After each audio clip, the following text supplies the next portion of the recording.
আসসালামু আলাইকুম সুপ্রিয় ভর্তি যোদ্ধা, আশা করি তোমরা সবাই অনেক অনেক ভালো আছো। নাইমুরস বাংলা ইউটিউব চ্যানেলের পক্ষ থেকে সকলকে স্বাগত জানাচ্ছি। আমি নাইমুর রহমান, পড়াশোনা করছি চট্টগ্রাম বিশ্ববিদ্যালয়ে। আজকের ভিডিওতে আমরা চট্টগ্রাম বিশ্ববিদ্যালয় ডি ইউনিটের ভর্তি তথ্য নিয়ে আলোচনা করব। যারা ভিডিওটি নতুন দেখছো তারা অবশ্যই নাইমুরস বাংলা ইউটিউব চ্যানেলটি সাবস্ক্রাইব করে রাখবা। আজকের ভিডিওতে আমরা চট্টগ্রাম বিশ্ববিদ্যালয় ডি ইউনিটের প্রাথমিক আবেদন যোগ্যতা, বিভাগ ভিত্তিক আবেদন যোগ্যতা, মান বন্টন, আসন সংখ্যা ও পাস মার্ক নিয়ে আলোচনা করব। প্রথমে আমরা প্রাথমিক আবেদন যোগ্যতা নিয়ে আলোচনা করব। প্রাথমিক আবেদন যোগ্যতা হচ্ছে এসএসসি 2022 সালে পাস করতে হবে এবং এসএসসি 2023 সালে পাস করতে হবে। এইচএসসি 2024 এবং এইচএসসি 2025 সালে পাস করতে হবে। এটাই হচ্ছে প্রাথমিক আবেদন যোগ্যতা। এবার আমরা বিভাগ ভিত্তিক আবেদন যোগ্যতা নিয়ে আলোচনা করব।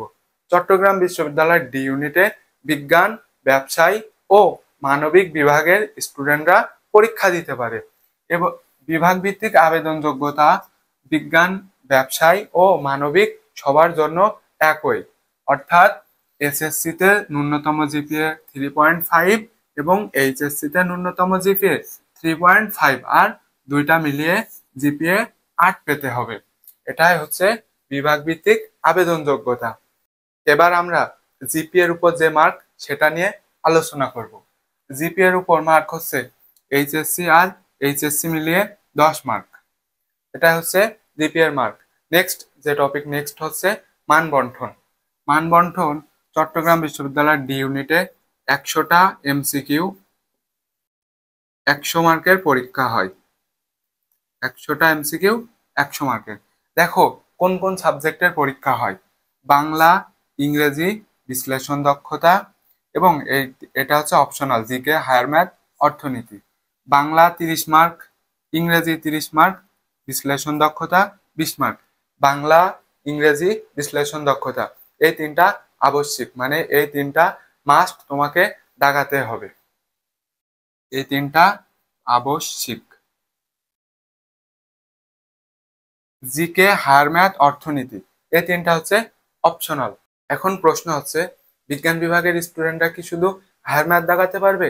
না, যার যেটা ইচ্ছা সে সেটাই দাগাতে পারবে। যার যেটা প্রস্তুতি ভালো, কেউ দেখা যাচ্ছে জিকে ভালো পারছে, সে জিকে দাগাতে পারবে। কেউ অর্থনীতি ভালো পারছে, সে অর্থনীতি দাগাতে পারবে। অর্থাৎ এখানে যে কোনো একটা সাবজেক্ট দাগাতে হবে। তাহলে বিষয়টা বুঝতে পারছো। নেক্সট দেখো পাস মার্ক। চট্টগ্রাম বিশ্ববিদ্যালয় ডি ইউনিটে সর্বমোট 40 পেয়ে পাস করতে হয়। বাংলাতে 8, ইংরেজিতে 8, বিশ্লেষণ দক্ষতা 8 আর অপশনাল যে কোনো একটাই 8। নেক্সট আসন সংখ্যা। আসন সংখ্যা নিয়েও একটা মোটামুটি ঝামেলা আছে। আসন সংখ্যা মোট 862টি। আর আইন বিভাগের জন্য আসন সংখ্যা 110টি। এই যে আইন বিভাগের আসন সংখ্যা, এটা বিজ্ঞান, মানবিক, ব্যবসায়, শিক্ষা 3 বিভাগের স্টুডেন্টদের জন্য 110টা। যারা মেরিটে প্রথম থাকবে, শর্ত সাপেক্ষে মেরিটে প্রথমে থাকবে, তারাই আইন বিভাগে পড়তে পারবে।